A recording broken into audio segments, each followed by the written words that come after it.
আমরা জীবনের পথে চলতে গিয়ে অনেক সময় দেখতে পেরেছি কারণ অকারণে কিছু মানুষ আপনাদেরকে পছন্দ করবে না।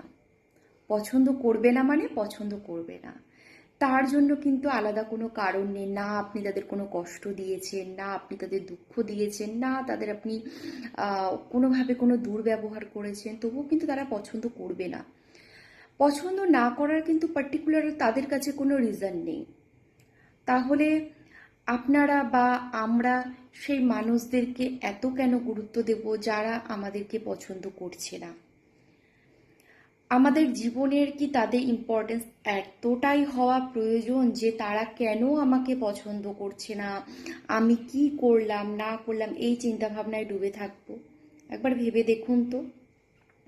জীবনটা তো একটা সাইকেলে চলে, না?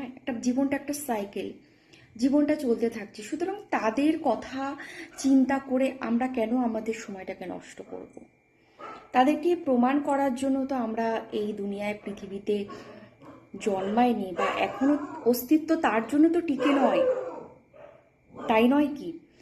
প্রমাণটা আমাদের নিজেদের কাছে নিজেদের করতে হবে যে আমাদের কি ভালো লাগে। কোনো কোনো সময় কিছু কথা হাসি মুখে উত্তর দিয়ে দিন, আর কোনো সময় কিছু কিছু কথা হাসি মুখে এড়িয়ে যান। কারণ কি বলুন তো, অনেক সময় দেখা গেছে যে আপনার উত্তরের চেয়ে সময়ের উত্তরটা অনেক বলবান। সময় বড়ই ভারী বলবান, কিন্তু সময় যেটা করতে পারে আমরা কিন্তু সময়ের বাইরে বা ভেতরে থেকেও সেটা করতে পারি না।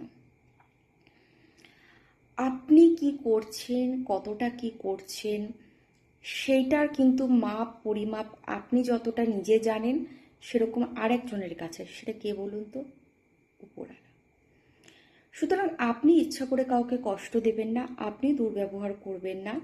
কোনো সময় হাসি মুখে ওটাকে ইগনোর করুন, আর কোনো সময় অতিরিক্ত বাড়াবাড়ি হয়ে গেলে সেটাকে প্রোটেস্ট করুন, প্রোটেস্ট করার সৎসাহস রাখুন।